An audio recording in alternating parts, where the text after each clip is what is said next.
So before I did my change agent programme, I felt that I wanted to give up on the project that we're doing, and it's given me the impetus to go on and embed what I'm doing. I really feel that I've got fire in my belly since doing it, and I really want to make a big change now.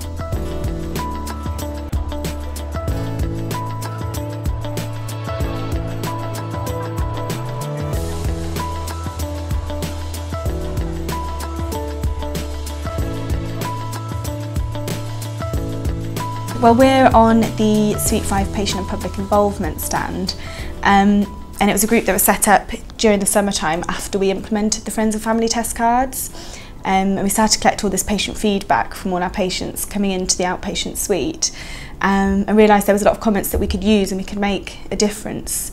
So we set up a group, and it has representation from all the different therapies on it.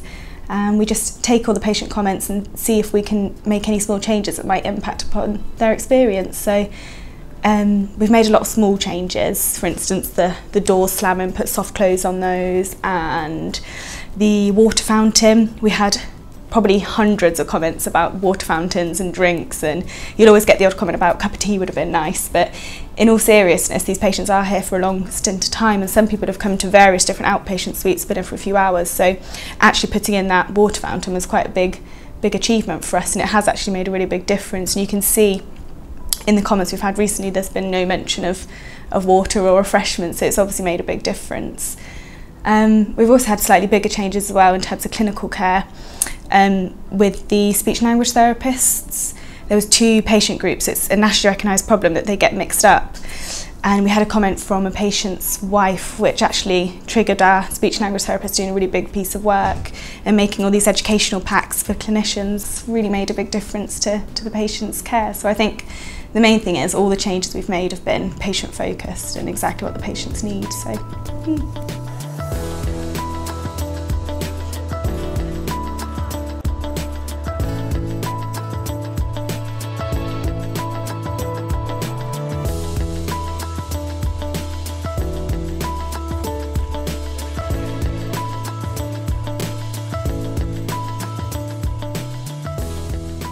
We get a list every morning of every patient over the age of 75. We won't just be working with the patients with dementia.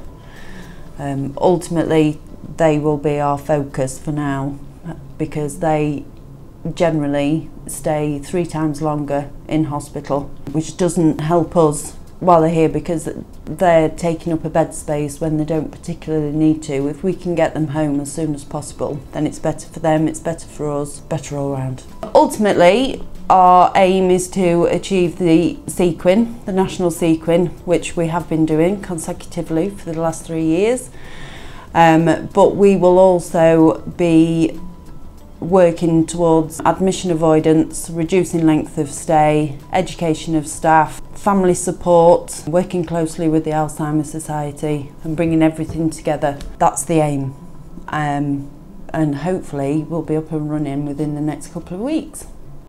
We started off with just 1 staff nurse, which was me, and then we became 2, and all we were able to achieve was the sequin, the national sequin.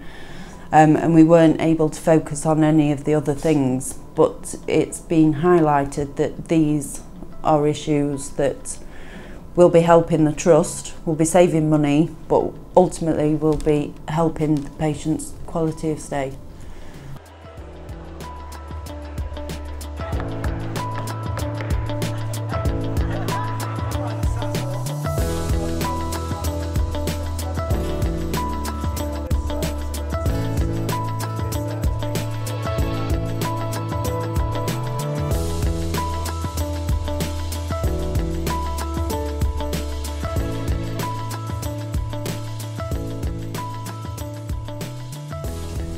Okay, so we're taking this opportunity today to do a number of things. So the first one is to just demonstrate to the trust what finance delivers, because we're often seen in the background.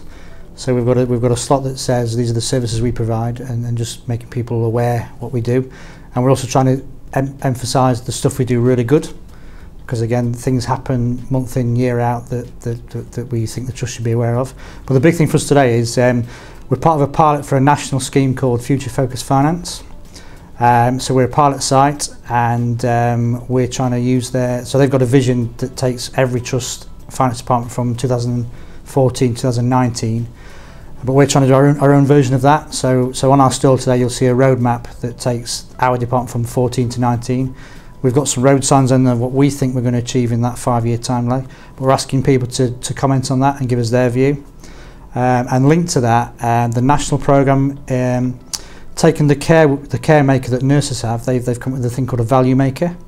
So we're asking particularly non-finance people to put their names down to be a value maker, which will give us a link in with the clinical side of the trust. So we'll get to know what the clinical side of the trust does, and hopefully they'll get to know what we do in finance and make those links a bit more regular, which is great. And to date, we've been here since 10 o'clock. We've got a massive list of people that are up for doing that, which is fantastic. And then the final thing we're trying to do today is get a bit of a feel for people about some things we immediately want to do. So we're asking people today about pay slips, and we know that some people never collect a paper pay slip and some do. So we're just asking the question, if we got rid of paper, which clearly costs money, would they be happy to get an email or log on to something? I mean, again, we've had a great response to that, and people putting their views forward. So hopefully we've got so we're trying to do a bit of kind of what we've done so far and how good we are, a bit about our 5-year, where we want to head to, and then some immediate questions about, we want to do X, Y and Z in the next 2 or 3 months. What do you think? And the footfall's been fantastic today. It's been really good.